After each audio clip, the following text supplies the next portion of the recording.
Welcome back to the FC Magdeburg rebuild.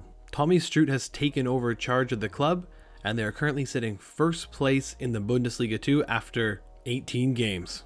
So this is the team that has us sitting first place in the Bundesliga 2. Our transfer business in the summer has done us wonders, with our permanent transfers of Kermeshi and Rieberger doing well in the middle, as well as our free agent signing Michalichenko playing at left back, who was returned from injury, and of course our loan signees of Pavlovic from Bayern Munich, who's been playing unbelievable in the center of midfield, Kraft from Newcastle, and Teixeira has been playing well up top as well. Hopefully with this team we can repeat what we did in the first half of the season and finish out champions in Bundesliga 2 and gain promotion to the Bundesliga. Looking at the calendar, I wasn't kidding in episode 1 when I said there's much fewer games over in Germany. As you can see, there's one game in the month of January for FC Magdeburg. This is probably due to the fact that must be an international break, and probably the cup tournament's probably going on right now as well, which we got eliminated in game 1. So this does give us a very lengthy break before our next game. So what this means is the month of January will very much be focused on transfer business. I think our team is looking pretty solid, but with the rules that we've set in place for this series, which you can find in the description below, our team can get gouged at any time. So we got to be scouting and finding replacements for when those players go. So now we just sit back and hope that not too many transfer offers come in. So it turns out we'll be the first ones making a transfer move, and in my opinion, this is quite a steal. We've gotten 20-year-old Linus Gechter from Hertha Berlin for only 200 million pounds. 200 million pounds would not have been a steal. But as you can see there, an A rating. Yeah, 100% a good move. He's 70 overall rated right now, and he's only 20 years old. As you can see there, the best possible deal apparently was 2.2 million, but I just took a shot in the dark at 2 million when the tension was very high just as a last shot, and they said yes, so I'm very happy this worked out. Jumping over to the budget, you can see that move for Gechter almost cost us everything we had, as our current budget is sitting at 12k. So we really don't have much money left. I'm hoping that one offer comes in for somebody, hopefully a bench player, so we can get them moved out, so that we'll have some funds to sign our youth academy players. And I'm happy that I took the time to sign some of the players that had less than 6 months remaining on their contract. So these are the only players who have less than 6 months remaining. It's all bench players that probably could move on without the team changing too much. And of course, the difference makers are those 3 players on loan, however, which we might try to sign next season. Before deadline day, we had one match against Kaiserslautern, which we were able to win 2-1 at home thanks to another late goal from Atik. So there would be one player going out in transfer deadline day, and it's Silas Naka, who's played really well for us so far this season. And even though we didn't have to say yes to this offer because it came in from Hamburg, it was £2 million, basically making up the Gechter move. So it was basically 1 in 1 out situation. And with less than 3 hours remaining in the transfer deadline day, we got an offer coming in for Baris Aktik. Thankfully, UD Almera plays in the 2nd division in Spain, so we can decline this offer. This is the type of scenario that gets really tricky. If this team was playing in La Liga, we would have had to said yes to this, and it would have been very hard to find a replacement for him with 3 hours remaining. That's why this challenge is so fun. Taking a look at the calendar again, now we have 4 games in the month of February, we have 4 games in the month of March, 4 games in the month of April, and 3 games in May to close out the season. Big one against basically the only team that's able to give us a loss so far in Schalke. So we hope to continue the way we've been doing in this series. We'll play Naka our second game against Hamburg. So without any further ado, let's jump into the highlights and try to continue this winning streak. First up would be Fortuna Dusseldorf. It would be the home side who has the best chance of the first half, but it would be Ryman making a big save, keeping it 0-0 at halftime. Just before the 80-minute mark, it's going to be Leiper who wins the header down to Atik, who gets by his man and scores past the keeper, making it 1-0 Magdeburg. And then in injury time, there'd be a very questionable sliding challenge here that the ref would not give as a penalty, as a foul. And then good thing too, because it leads to a great acrobatic finish from Leipertz to make it a 2-0 final for Magdeburg. Then a huge game as Hamburg comes to the MDCC arena, and it would be basically all Hamburg in this one, as they would get on the board first as Glatzel puts it by Raman, making it 1-0. Just before the break, it would be good ball movement from Hamburg. The ball would eventually come to Davy Selke, who's leading the league in goals at this moment, and there's another one for him, making it 2-0. It would be a good start after the break from Magdeburg, as Attic gets around his man with a lunging in slide tackle, scores to make it 2-1. But half an hour later, it would be Hamburg who get their 2-goal lead back after Jada has the ball on the wing. The ball would eventually come in. Glatzel plays it to Rice, who has a very weak shot. I think the way that Ramens played this season, he probably should have had that one, and it would make the difference, as we would get one back very late on as the ball is played over the top to Kremeshi to make it 3-2, but unfortunately we would fall 3-2 to Hamburg. Jan Regensburg would be next test for Magdeburg, and it would be Kremeshi who plays the extra pass to Sika, who scores by the keeper, making it 1-0, and that's all this one would have, as Magdeburg would hold on to the 1-0 win on the road. Big result for Tommy Stroot and his boys. Lastly here, Preuben Munster.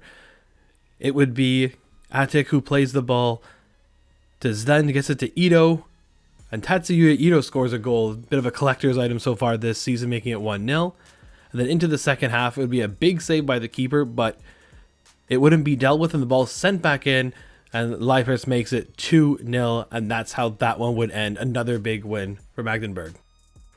Before we look at the Youth Academy, we're going to check out some games that happened in March, starting with a 1-1 draw against Firth, a big 2-0 win at home against Hanover, an unlikely defeat to SSV Holm, who are 15th position, followed up with a 2-2 draw at home to Nürnberg. Taking a look at our Youth Academy now, you can see there have been some new additions, including here Gabriel Meyer, who's 17 years old and 60 overall rated with a potential of 83 to 89.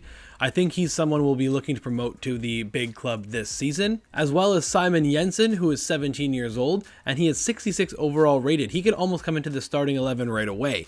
He's got that 76 to 94 potential, so we'll be probably promoting him as well.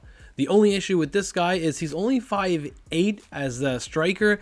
He's got the aerial playstyle. I'm not sure how much that'll help at 5'8", but we'll be giving him and Meyer a little bit more training in the Youth Academy, and we'll promote them both by the time we get into the next highlight pack. So we've used our one pre-contract agreement for Luca Itter from Firth.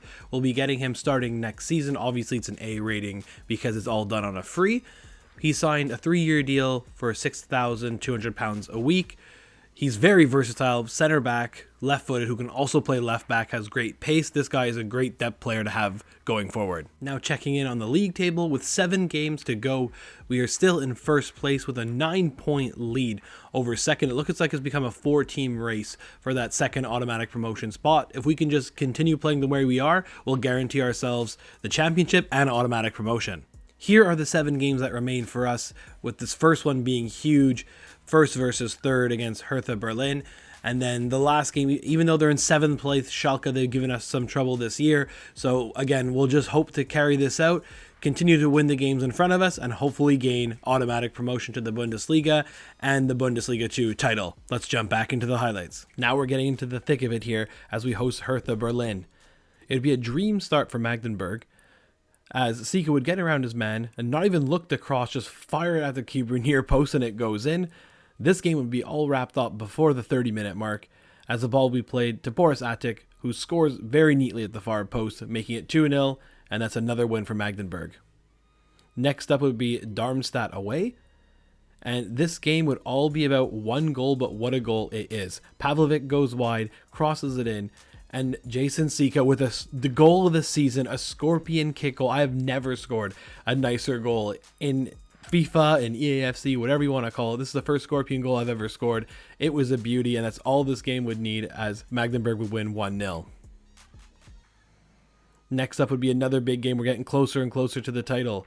It would be Paderborn coming to the MDCC Arena. And big news, Gabriel Meyer is getting his first start at 17 years old for the club. And he would be involved early on, as just after the 30-minute mark, he play a ball into Sidney Riebager, who gets around a lunging tackle and squares it for Leipertz, who makes it 1-0 Magdeburg. And then it would be the youngster who's involved again, as Meyer plays a ball over the top to find Krempicki, who controls the ball very nicely and slots it by the keeper, making it 2-0. The title is in the grasp of Magdeburg. It's right there. Tommy Stroot knows how close his club is. And finally, into match day 31 against Cologne. This game could be that we could get the title here in this match. And it would be a great start again for Magdeburg, as Teixeira would be played in after Pavlovic won the ball in the air, and Teixeira makes no mistake as it's 1-0 Magdeburg. Cologne would get one back through downs less than 5 minutes later, game squared at 1-1. But Magdeburg would have an answer yet again as Kremeschi play the ball to Teixeira, who plays that extra pass into Jason Sika. He makes it 2-1 in the 21st. And then to put this game away with no doubt, it was a quick free kick by Kremeschi, ball played into Sika behind the D, and he squares it to Pavlovic, who makes it 3-1, and that's how this one would end, meaning that FC Magdeburg are going to be Bundesliga 2 champions. A huge result for Tommy Stroot in his first season as Magdeburg coach. Now that the title has been won, here are the results of the last 3 games of the season, starting with a 3-2 loss at home to Karlsruhe SC. Then it would be a 3-2 win on the road for FC Magdeburg. And on the final day of this season, we ended up losing 4-2 to Schalke, but that doesn't matter. We are champions and we are going up. So after his first season in charge, Tommy Stroot has taken FC Magdeburg to first place in Bundesliga 2 and will be gaining promotion to the Bundesliga. There you see it, 76 points is a very, very good season. We only lost 6 games, so I'm very happy with that. And Cologne also, they are a very good team, so it's good to see them coming up as well. Unfortunately for Hertha Berlin, Hamburg, and some other bigger teams that are still stuck in Bundesliga 2, they've got to wait yet another season. Taking a look at the stats for our team this season, leading the way in goals was Brian Teixeira with 17 goals, and he also chipped in with 17 assists.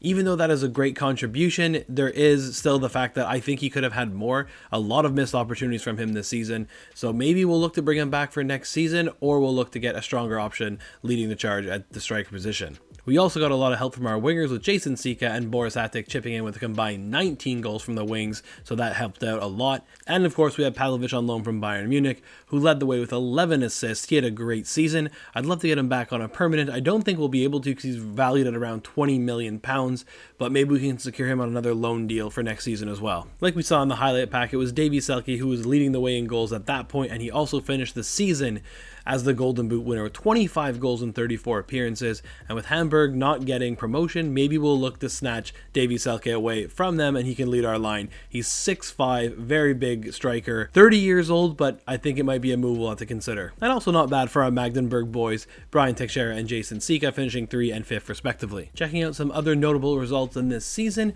it was Borussia Dortmund who won the DFB Pokal Cup 2-0 over Stuttgart.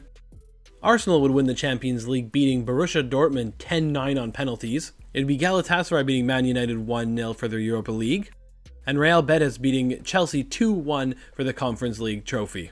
Before wrapping this episode up, we'll take a look at the Youth Academy, and we only have 5 players in our system left after the 2 promotions, and the third one we're going to use is for Felix Werner.